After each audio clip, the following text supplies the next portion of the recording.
Hace poco me encontré con un caso que me dejó pensando. Además, este caso es catalogado como uno de los más aterradores y asquerosos de Colombia. Pero, ¿de qué les estoy hablando? Todo empezó el 11 de agosto de 1928, cuando David Vázquez, de 40 años, mayordomo de una hacienda llamada La Escocia, en Medellín, estaba dando una vuelta por la zona de la propiedad. De pronto, justo después de pasar por unos naranjales, vio una mancha de sangre y un montón de piedras y hojas secas que cubrió un pedazo de tierra removida. Se acercó, apartó las hojas y algunas piedras y descubrió algo impactante. Una mano rígida que sobresalía de la tierra, de una palidez impresionante y espantoso. David sintió inmediatamente una sensación de peligro al ver algo completamente fuera de lo común, pero lo que sucedió después fue algo que nadie imaginaba. Bien, pero veamos un poco más. Como José Miguel Álvarez y su familia, dueños de la hacienda, no estaban, entonces el mayordomo corrió a avisarle a una vecina, María Dávila, quien le aconsejó que fuera a la casa cural y le contara el asunto al padre Domingo. Y así fue. El mayordomo fue hacia la casa cural y el padre Domingo lo envió a la inspección de permanencia. Era como una oficina de policías aquí en Colombia. Allí alrededor de las 8 de la noche lo atendió un inspector llamado Alfonso. El mayordomo le dijo: «Doctor, acabo de encontrar un cadáver de una persona enterrada en la hacienda de La Escocia. El padre Domingo me recomendó venir aquí para no entorpecer la justicia». Ya en el lugar comenzaron a inspeccionar el terreno. Todo empezaba a verse como un ambiente que se respiraba miedo, sorpresa e interés colectivo. Todo mezclado con una atmósfera de misterio e incertidumbre. Pero aquí es donde se pone un poco raro. Cuando llegaron los policías, la escena era inquietante desde el principio. Al iluminar el sitio, hallaron un frasco de bromuro de potasio y un pedazo de tela sangrentada, que guardaron como evidencia. Después inspeccionaron el cadáver. Era un muchacho de unos 13, 14, 15 años, con cabello castaño oscuro. Lo desenterraron hasta la pelvis y vieron que vestía una camisa de crema de puntos, pantalones cortos de drill azul, muy viejo y deteriorado, y calzoncillos blancos burdos, sin manchas de sangre ni tierra. Cuando sacaron las piernas, le habían cortado 3 trozos grandes de carne del muslo izquierdo y de la parte trasera de las pantorrillas, que no estaban allí, por lo que se cree que el asesino se los llevó con fines desconocidos. Finalmente vendieron el cuerpo, 1.44 metros de estatura. Lo pusieron en una camilla improvisada y lo llevaron a la ambulancia. Nadie pudo identificar al joven y el cadáver fue trasladado al anfiteatro de la Facultad de Antioquia. Un hallazgo crudo y perturbador que revela no solo un asesino, sino algo más. Pero eso no es todo.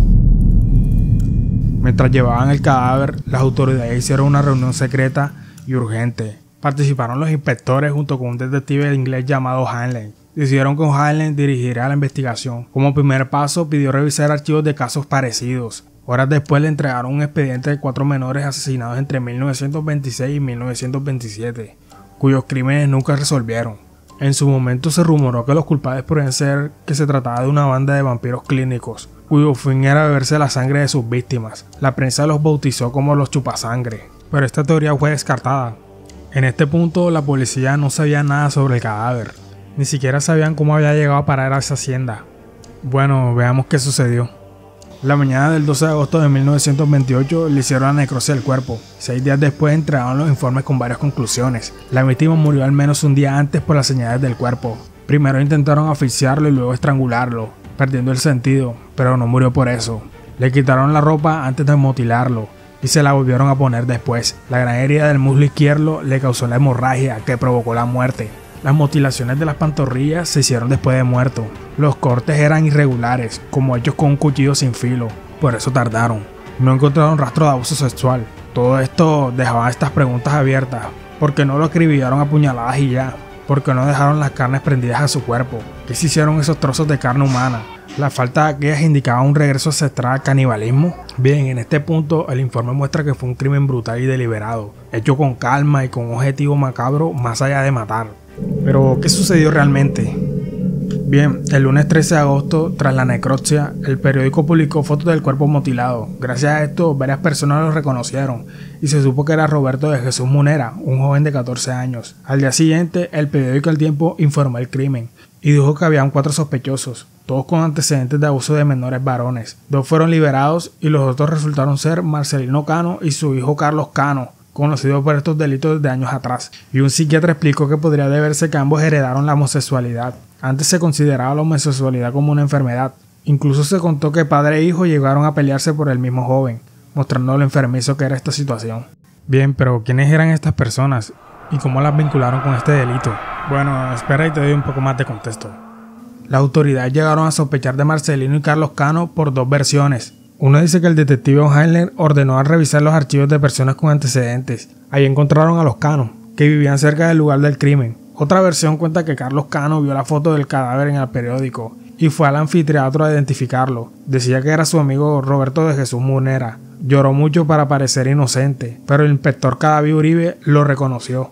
Ese mismo hombre había estado en la escena del crimen, diciendo que no conocía el cadáver, lo que resultó muy sospechoso. Sea cual sea la versión verdadera, esa misma noche capturaron a padre e hijo. Luego los agentes averiguaron algo clave. La víctima había estado viviendo en la casa de los Cano hasta un día antes de morir, lo que reforzó aún más las sospechas. Según un testigo, Carlos Cano volvía de Medellín tras un año ausente. Vivía junto a Roberto de Jesús Munera, que incluso dormía casi en la misma cama con él. Carlos dijo que lo vio por última vez el viernes 10 de agosto, pero varios testigos lo vieron ese día entrar a la finca de la Escocia, con algo en la mano, que parecía una barra, y luego salió con algo que ocultaba. En este punto todo comenzaba a tomar sentido. Las piezas se juntaban poco a poco, y aquí es donde se pone un poco turbio. Su sobrina Graciela contó que Carlos llegó a casa con un machete y un pedazo de carne fresca, aún sangrando. A su familia le dijo que era un novillo que se había desnucado e insistió que lo cocinaran. Esa noche, según la prensa, Carlos preparó frijoles con esa carne y los sirvió a sus padres, hermanos, esposa e hijos. Se dijo que todos comieron sin saber que era carne humana, aunque el hermano de Carlos afirmó que solo él se negó a probarla, algo que nunca pudo comprobarse del todo. Después de la comida, sin saber que habían comido carne de la víctima, la familia le preguntó a Carlos Cano dónde estaba Roberto. Primero dijo que le había colocado a trabajar por la calle Caracas, y luego dijo una versión diciendo que trabajaba para un doctor en Villanueva.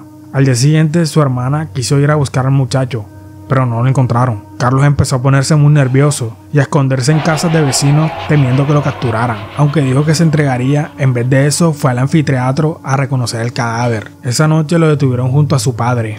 En los días siguientes lo interrogaron, intentaron reconstruir el crimen, pero la gente quiso lincharlo. Lo revisaron los médicos y policías y finalmente lo llevaron a la cárcel de La Ladera. Ahí lo registraron detallando su aspecto físico y antecedentes. Era albañil, casado, de 35 años, de piel negra y con textura delgada. Para poder juzgarlo, los médicos que hicieron la necropsia también examinaron varias veces a Carlos Cano. Encontraron que tenía sífilis avanzado, que ya había afectado su sistema nervioso. Además, antecedentes de otras enfermedades sexuales. Le hallaron varios tatuajes extraños, un Cristo invertido, una estrella de 6 puntas, un puñal y hasta unas piernas que según él iban a ser parte de un dibujo, aunque su explicación no convenció a nadie. También tenía muchas cicatrices en las pantorrillas, viejas y nuevas, y él justificó diciendo que se cortaba pisando barro, pero los médicos concluyeron que eran señales de masoquismo y desviaciones sexuales. Finalmente comprobaron que Carlos Cano tenía bajo nivel educativo y una moral muy limitada, lo que reforzó la idea de que sufría varios trastornos mentales y sexuales. Los médicos concluyeron que Carlos Cano era un invertido sexual constitucional, es decir, alguien con una fuerte atracción hacia menores del mismo sexo y que había tenido muchas relaciones de ese tipo. Su forma de atraer a los niños siempre era parecida. Primero les ofrecía trabajo y regalos, luego los llevaba a paseos y si podía a lugares más escondidos, hasta lograr abusar de ellos, normalmente pagándoles después. Bien, pero todavía no se respondía a la pregunta clave: ¿por qué mató a Roberto? ¿Solamente fue un acto de canibalismo o hay algo más todavía? Bien, sigamos viendo. Cano se ganó la confianza de Roberto de Jesús Munera, quien se había escapado de casa muy joven. Vivieron juntos en varias ciudades, trabajando y compartiendo cama, pero su relación siempre fue conflictiva, con peleas e incluso amenazas de muerte de Cano contra Muneras. Pocos días antes del asesinato, un testigo vio cómo discutían porque Muneras le exigía dinero y amenazaba con denunciarlo. Cano lo persiguió con su cuchillo, pero se detuvo al notar que alguien lo estaba observando. Esto mostró que la relación estaba rota y Cano ya tenía intenciones de matarlo. Carlos Cano le debía a Muneras 8 meses de sueldo y el joven lo amenazaba con denunciarlo si no le pagaba. Muneras llegó a decirle que el tiempo lo desengañará, anticipando algo grave.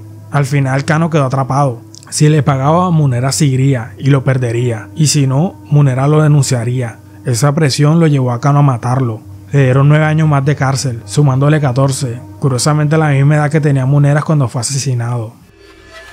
El crimen de Roberto Jesús Munera fue tan impactante que acaparó toda la atención de la prensa y el público en Medellín. También marcó un antes y un después de las investigaciones criminales. Fue el primer homicidio investigado con métodos modernos, inspirado en el Scotland Yard. Durante muchos años, Carlos Cano fue visto como un monstruo real. Las madres usaban su nombre para asustar a los niños y que no salieran de noche, convirtiéndose en el Coco de Medellín en los años 30 y 40. Aunque el caso quedó en el olvido, el miedo volvió en 1961 tras una serie de asesinatos y raptos de niños que recordaron a la ciudad los tiempos de terror de Carlos Cano. Sin embargo, por su edad avanzada, se descartó que Cano tuviera algo que ver.